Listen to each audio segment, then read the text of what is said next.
مگر ایک بات جو انڈیا کے خاص طور پہ لوگوں کو کھٹک رہی ہے، دوستوں کو، اور یہاں بھی کچھ لوگ کہتے ہیں کہ ڈھاکہ یونیورسٹی میں جو پی ایچ ڈی کے پیپرز اب لکھے جا رہے ہیں تو بچوں کو، اسٹوڈنٹس کو یہ الاؤ ہے کہ وہ بنگلہ میں وہ پیپر لکھیں.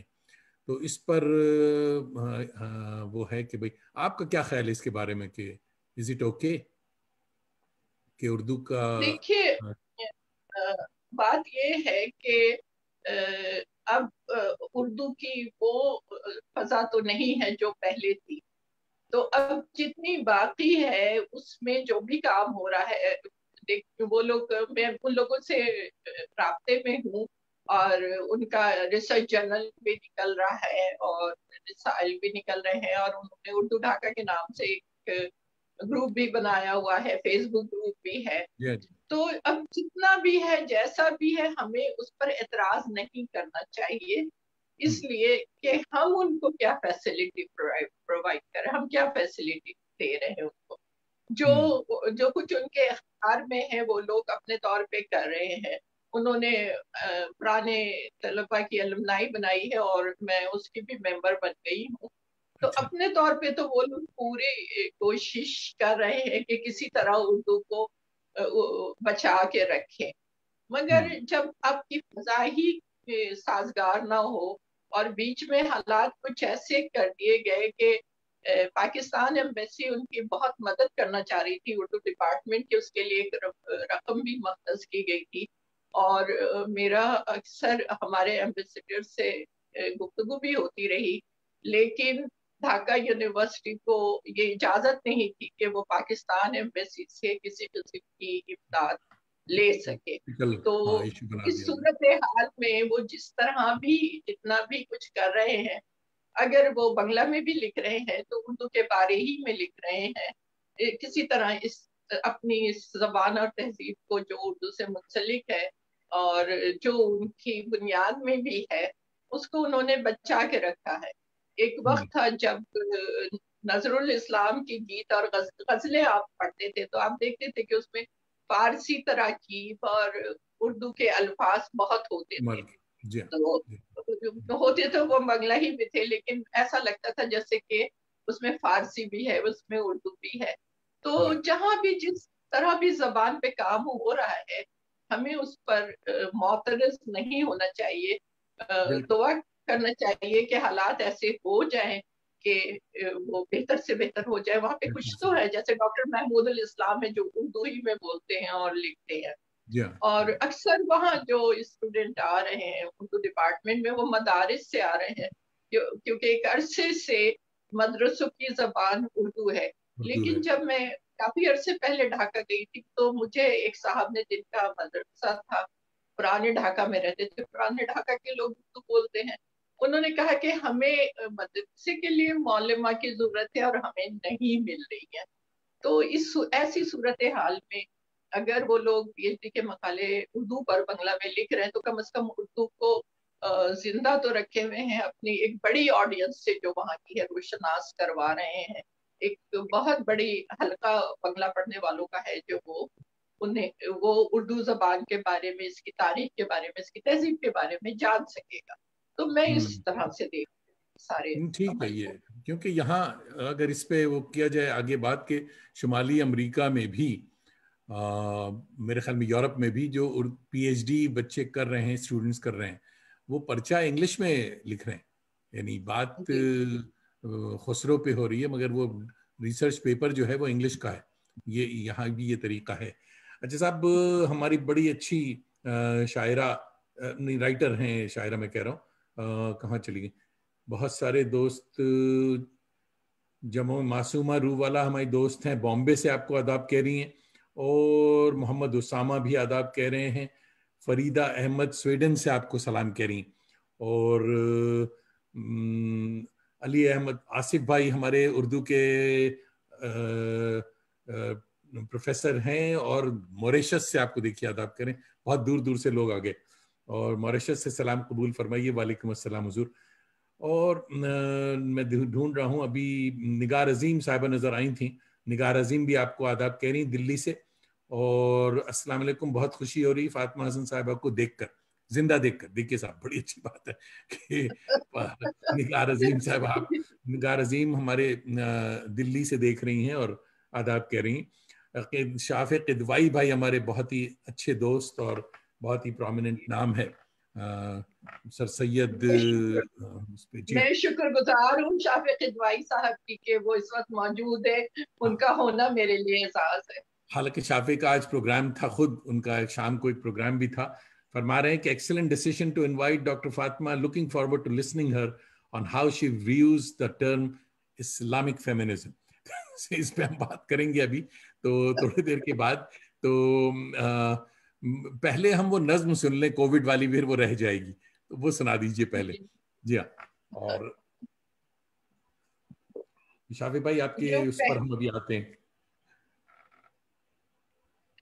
جو پہلی نظم کووڈ پر لکھی تھی اور ایک غزل بھی لکھی تھی، لیکن میں چونکہ اس نظم کا تذکرہ ہے تو میں وہی پڑھوں گی کہ اب ہم محفوظ ہیں.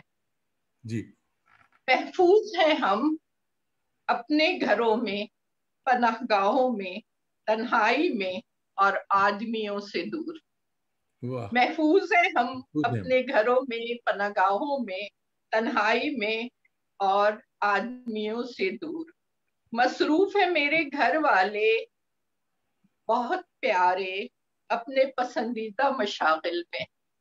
مصروف ہے میرے گھر والے بہت پیارے اپنے پسندیدہ مشاغل میں. محفوظ ہے میرے بچے اس آدمی سے جو ان کی زندگی کی قیمت پر لے گیا تھا میرے گھر کا قیمتی سامان، میرے قلم اور ان کے کھلونے. سینچ رہی ہوں میں کیاریوں میں پودے، دیکھتی ہوں کھلتے ہوئے پھولوں، اڑتی تتلیوں کے رنگ. سنتی ہوں پرندوں کی آوازیں، پتوں کی سرسراہٹ. سنتی ہوں پرندوں کی آوازیں، پتوں کی سرسراہٹ. شور نہیں سر پر ان طیاروں کا، شور نہیں سر پر ان طیاروں کا، لاتے ہیں جو ہتھیار جراثیم اور غربت کے اسباب.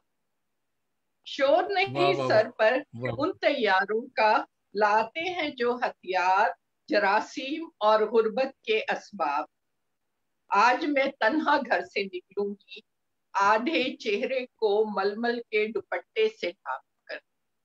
آج میں تنہا گھر سے نکلوں گی آدھے چہرے کو ململ کے دوپٹے سے ڈھانپ کر، ہاتھوں پر دستانے چڑھا کر، جو اس دن بھی تھے جب ایک آدمی نے میرا موبائل فون چھینا تھا.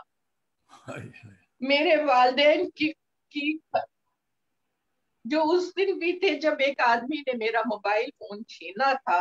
میرے والدین کی قبروں کے نمبر، بچوں کی تاریخ پیدائش، عزیزوں کے رابطے سب چھن گئے میرے ہاتھ سے.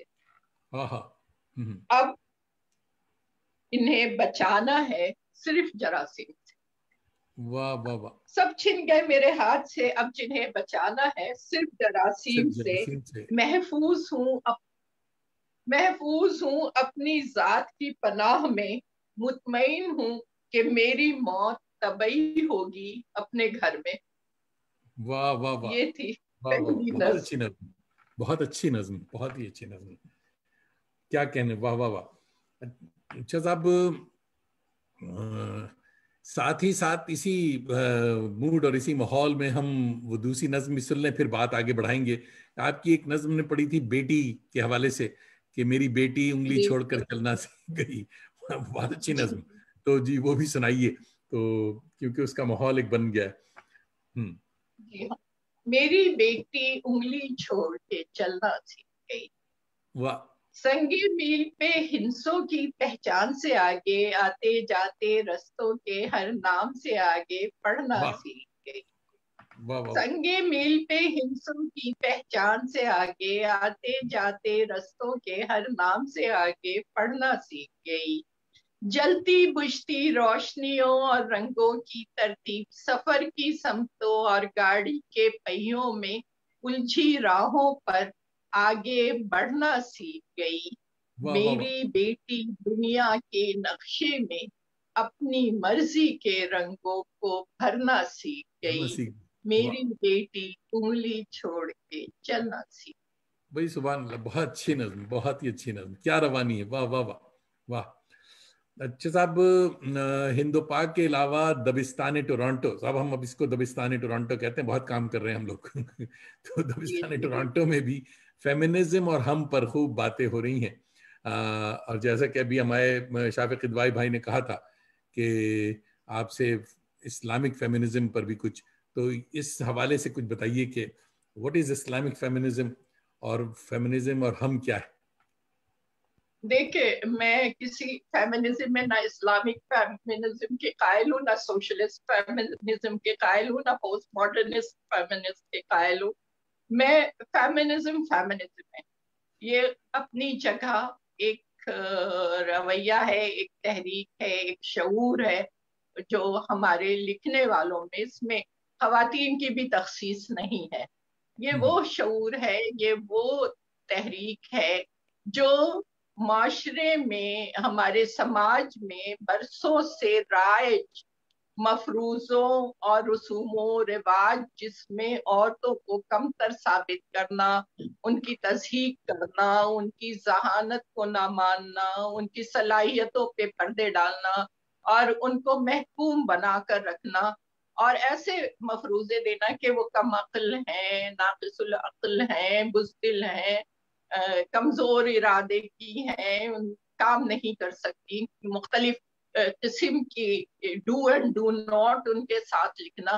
یہ اس کو جو لوگ بھی رد کرتے ہیں، خواہ وہ مرد ہو، خواہ وہ عورت ہو، خواہ وہ اسلام سے تعلق رکھتے ہوں، کسی اور مذہب سے تعلق رکھتے ہیں، نظریاتی طور پہ اور سیاسی طور پہ وہ ان کی جو بھی خیالات ہوں، لیکن اگر وہ عورت کو برابر کا مقام دیتے ہیں اور یہ سمجھتے ہیں کہ اس کے کاندھے کے اوپر سر بھی ہے، اور ایسا سر ہے جو سوچ بھی سکتا ہے، اس کے پاس وہ صلاحیتیں ہیں کہ وہ ایک پارٹنر کی طرح ان کے ساتھ کام کر سکتی ہے، اور اس کا مذاق اڑانے کا رویہ، اب دیکھیے ساری گالیاں، سارے لطائف عورتوں سے منسوخ کیے گئے ہیں، کتنے مفروضے قائم ہیں اس کے لیے، فساد کی جڑ ہے۔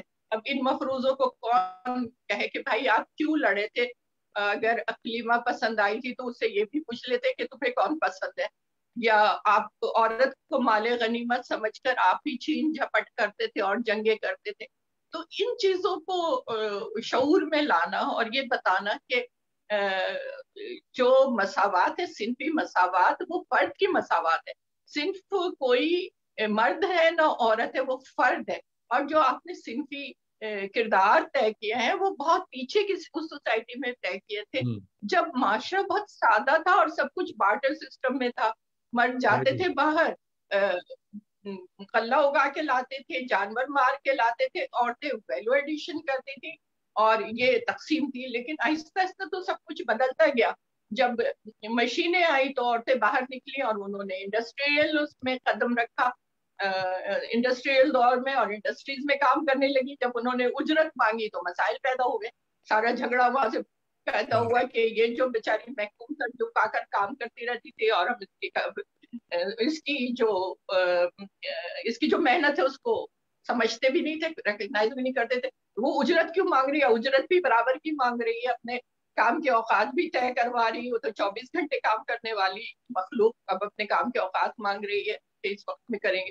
تب جا کے جھگڑا شروع ہوا، جب یہ جھگڑا شروع ہوا اور اب مارکیٹ اکنامی آ گئی ہے، اس میں تو ہر فرد برابر ہو گیا جس کے پاس صلاحیت ہے۔ اس میں ہمارے لڑکوں کو بھی بہت نقصان ہوا ہے یہ کانشیسنس نہیں ہونے سے کہ وہ کتنے مسائل سے دوچار ہو رہے ہیں۔ اگر وہ اپنی بہن یا بیوی سے کسی وجہ سے کم آمدنی لے کر گھر میں آتے ہیں تو ان کو تانے ملتے، حالانکہ اس میں تانے کی کوئی وجہ نہیں ہے، جس کی جتنی صلاحیتیں ہیں اتنے پیسے ملیں گے، اور جس کو جو موقع ملے، اگر وہ عورت باہر نکل لگی تو مرد کو چاہیے کہ وہ اس کے اپنے گھر میں اپنے بچوں پر توجہ دے دے۔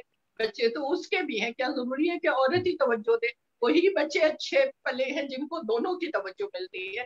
لیکن ہمارے ہاں باپ کے کردار کو بہت حاکمیت والا بنا کے رکھا گیا ہے، کیونکہ یہ مفروضے شروع سے اس کے ذہن میں بٹھائے جاتے ہیں اور کہا جاتا ہے کہ عورت کو دبا کے رکھنا ہے۔ بھائی دبا کے کیوں رکھنا ہے؟ آپ اس سے محبت سے پیار سے اور اپنے برابر کی مخلوق سمجھ کر اس کے ساتھ اپنا رویہ رکھیں.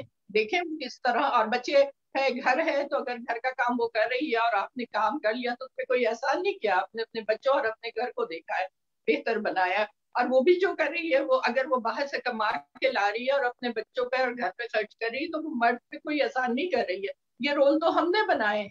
یہ تو اگر دونوں پارٹنر ہیں تو انہیں اپنے خاندان پر برابر کی توجہ دینی چاہیے. سارے سوشل جو سماجی رشتے ہیں وہ عورت پر نہیں لاد دینے چاہیے. تو یہ میرا کہنا ہے. اور کوئی اسلامک فیمنسٹ نہیں ہے، کوئی سوشلسٹ فیمنسٹ نہیں ہے جسے بھی یہ کانشیسنس ہے کہ ہمیں صنفی مساوات پر عمل کرنا ہے، اور اس سلسلے میں محتاط رہنا ہے کہ غیر شعوری طور پر ہم کوئی ایسا کام تو نہیں کر رہے ہیں جو ہماری صنفی عدم مساوات اور عدم توازن کی وجہ بن رہا ہے. میں اس کی وجہ ایک بہت اچھی مثال میں بتاؤں اپنے پریکٹیکل. ایک ورک شاپ ہو رہا تھا جینڈر پہ، تو اس میں ایک لڑکا تھا. اس نے کہا کہ آج جب میں گھر گیا، جب میں نے ورک شاپ اٹینڈ کیا اور میں آج گھر گیا، تو میں نے اپنی سوتی ہوئی بہن کو نہیں اٹھایا، کیونکہ میں کانشیس ہو گیا تھا کہ یہ بھی تو میری طرح کی انسان ہے، سو رہی ہے، اور مجھے کرنا کیا ہے، ایک پلیٹ میں کھانا ڈال کے مائکرو ویو میں رکھنا ہے. میں نے وہی کیا کہ اپنا کھانا خود گرم کر لیا اور کھا لیا. صبح جب بہن اٹھی تو وہ رونے لگی کہ تم نے کیا تم مجھ سے ناراض ہو. تو اب یہ دیکھیے کہ یہ چیز اس نوجوان کے ذہن میں آئی جب اس نے ورک شاپ اٹینڈ کیا کہ بہن بھی جیسی اور سو رہی ہے، تو اسے نیند سے اٹھائے بغیر بھی میں کھانا بہت آسانی سے کھا سکتا ہوں. تو اس طرح کے رویے ہیں جو ہمیں دیکھنے. یہی کچھ لکھنے میں بھی ہو رہا ہے کہ جب عورت کچھ لکھتی ہے تو اس کو عجیب عجیب مفہوم دیے جاتے ہیں. فہمیدہ کو یہی شکایت تھی کہ میری تحریر کو وہ مفہوم دیے گئے جو نہیں اس کے اندر تھے. اسی طرح زاہدہ حنا نے زبان کے زخم میں لکھا ہے کہ عورت کے ساتھ ایسے ایسے الفاظ لکھے گئے کہ جو ہمیں روحانی طور پہ زخمی کر دیتے ہیں. ایسے لطائف سنائے جاتے ہیں، ایسے جیسچر دیے جاتے ہیں کہ کچھ کہے بغیر بھی باڈی لینگویج ایسی ہوتی ہے کہ ہم ایک مرتبہ جھنجھلا جاتے ہیں اور دور ہو جاتے ہیں. تو یہ ساری چیزیں کانشیسنیس میں ہے، اور ہماری خواتین بھی اور جو مرد بھی ہیں، بہت سے ہمارے جو فیمنسٹ مرد ہیں وہ اس پر لکھنے ہیں. جی ہاں. اچھا صاحب، شمشاد اختر بھائی ہمارے سلام عرض کر رہے ہیں آپ کو لکھنؤ سے، اور فاروق انجینئر دوست ہیں ہمارے، شاعر صاحب ہیں جو کہ جے پور سے آپ کو آداب کہہ رہے ہیں. مشتاق احمد جن کا قلمی نام سائیں سچا ہے، وہ سویڈن سے آپ کو آداب کہہ رہے ہیں. اور عظمیٰ عرفان صاحبہ برامپٹن، ٹورانٹو کے پاس ہی شہر ہے برامپٹن، وہاں سے دیکھ رہی ہیں اور آپ کو آداب فرما رہی ہیں. کہہ رہی ہیں تو کافی دوست دیکھ رہے ہیں، باتیں ہماری بڑی اچھی چل رہی ہیں. اور ہمارے ویسٹ میں آپ کو بتاؤں کہ یہ جو فیمنزم کا فیز ہے، اس کے کئی فیزز آئے ہیں اور چلے گئے ہیں، آگے بڑھے ہیں لوگ اس سے. اور مگر مشرق میں ابھی بھی اس پہ آپ کو کیا لگتا ہے کہ ڈے ٹو ڈے لائف کے علاوہ بھی جو ادب ہے، تانیثیت پر جو کام ہوا ہے، تو کیا اس کو اس کا مقام مل رہا ہے؟ آپ کا کیا خیال؟ دیکھیے، ایک بات تو بالکل طے کرنے کلیئر ہو جانی چاہیے کہ ہر جگہ کا فیمنزم مختلف ہے. یعنی خود امریکہ میں، ویسٹ میں، اب امریکہ کی مثال لیجیے، جو بلیک ہیں ان کی خواتین، ان کے اور مسائل ہیں. جو لیٹن امریکن ہیں انہوں نے کسی اور طرح سے لکھا ہے.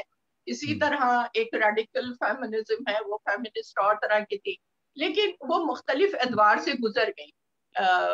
برٹن میں اس بات پہ زور دیا گیا کہ ریوائز اسٹڈی ہونا چاہیے کہ جو کچھ عورتوں کے بارے میں لکھا گیا ہے وہ کس طرح لکھا گیا ہے، اور اس میں کس طرح عورتوں کو. تو ان لوگوں نے یہ بات مانی کہ اب جو ہمارے ہیرو تھے وہ کم ہیرو نظر آ رہے ہیں، جو تحریر زیادہ مزاحیہ ہوتی تھی اب وہ کم مزاحیہ نظر آ رہی ہیں. تو یہ مختلف ادواریں اسے گزر کر، اور وہاں اب تو ساختیات کے طور پہ اور مختلف دیگر فلاسفیکل بحثوں کے ساتھ بڑی حد تک اس پر بات ہوئی.